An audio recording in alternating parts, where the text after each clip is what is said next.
On est aujourd'hui le 2 Nissan, Beth Nissan. Donc depuis hier déjà on a commencé le mois, on est rentré dans le mois de Nissan. Nissan veut dire miracle, d'accord?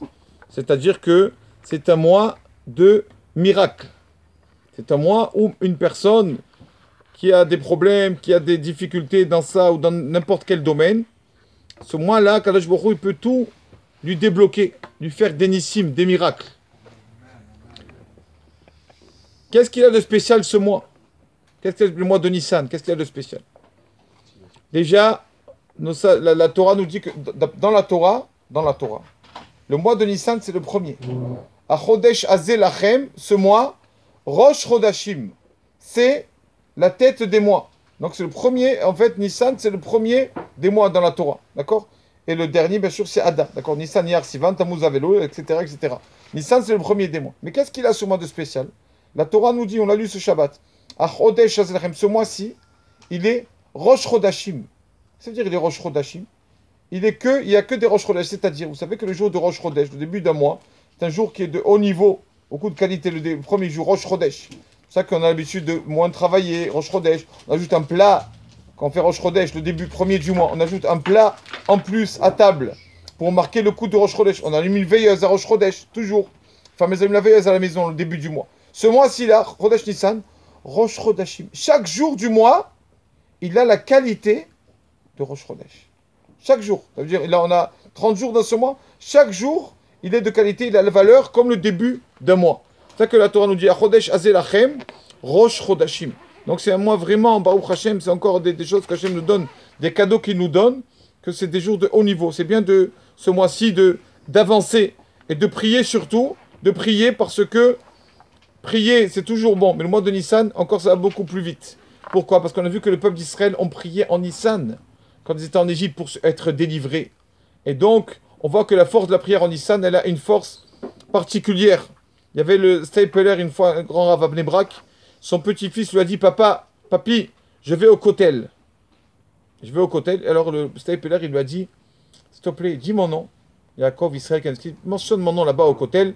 Là-bas, il dit, papi, arrête, tu rigoles. Toi, tu es le tzaddik des tzaddiks. Tu as besoin de moi ton petit-fils. Quel âge il avait? Je sais pas. Il y a un jeune garçon qui est au kotel prier pour moi. Alors il lui a dit, le Stapler, il lui a dit, sache que la prière, c'est comme une perceuse. Tu perces chaque fois. Plus tu perces et plus le mur, tu peux le casser. Chaque prière qu'on fait pour la personne, je ne sais pas ce que ça peut faire. Donc il dit, même que moi je prie pour moi, toi aussi tu as prié pour moi, lui il va dire mon nom, toi tu vas dire mon nom, tout le monde va dire mon nom. Peut-être ça va amener la joie de délivrance. Donc chaque prière, il ne faut pas la mépriser, c'est comme ça. C'est pour ça d'ailleurs qu'on prie toujours la Hamida, elle doit être toujours, tu fais la Hamida à un endroit fixe. Parce que la prière, il faut que ce soit au même endroit. Comme si tu perces un peu dans le mur là, tu perces un peu là, tu perces un peu là, ça fait rien. Ça va rien faire. Il faut percer au même endroit. C'est pour ça que la Hamida, toujours, tu vas faire, même si quelqu'un, le pauvre, il n'a pas pu venir à la synagogue, il a prié dans le salon, même dans le salon, fais-toi un endroit fixe. Toujours, c'est mon endroit où je fais ma Hamida. Bien sûr, l'endroit fixe, c'est mieux, sûr que là, c'est la synagogue. On va parler un peu de la matzah. La matzah, vous savez tous pourquoi on mange la matzah, parce que la matzah était, quand le peuple d'Israël est sorti d'Égypte, alors ils ont pris avec eux du pain qui n'a pas eu le temps de fermenter, d'accord? Et c'est pour ça qu'on prend de la matzah. Maintenant, si vous entendez souvent, c'est quoi la matzah shmura? C'est quoi la matzah pas shmura? C'est quoi la matzah à main? C'est quoi la matzah fait à la machine? On va vite expliquer. Il y a la matzah shmura. C'est quoi la matzah shmura? Shmura, ça vient de garder, vérifier. C'est une matzah que depuis, Baruch Hashem, qu'on a moissonné le blé, on a fait attention qu'elle n'a pas fermenté. La matzah shmura, cette matzah-là, il faut l'utiliser au moins, pour les 2 soirs du Seder.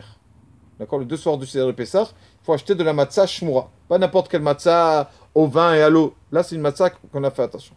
Mais dans la matzah shmura, il y a 2 sortes. Il y a la matzah shmura qui a été fait à la main. Yad, on appelle ça yad, à la main. Il y a la matzah shmura qui a été fait mechona, à la machine. Ou pas. Qu'est-ce qui est mieux? Et chacune, elle a son avantage. La matzah qui est faite à la main, c'est sûr que pendant la fabrication, elle ne fermentera pas. Parce que... Non, pardon. Elle peut des fois fermenter parce que le type, il n'est pas assez zélé. Mais d'un autre côté, le type, quand il a fait, il a des... Normalement, il a des bonnes pensées. Tandis que quand on fait une matzah à la machine ne pense rien du tout. Oui ou pas? mais d'un côté, la machine, elle va plus vite. Donc, il y a moins de risque que ça fermente. Donc, les deux, elles sont bien, d'accord? Qu'elles soient faites à la main ou à la machine, les deux, elles sont bonnes.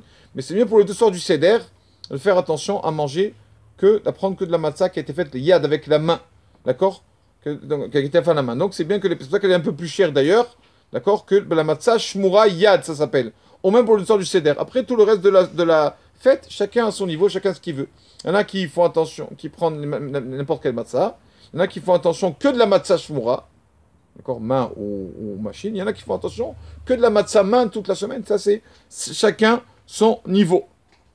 Voilà, donc chacun il doit penser déjà pour le seder, tous les achats du seder.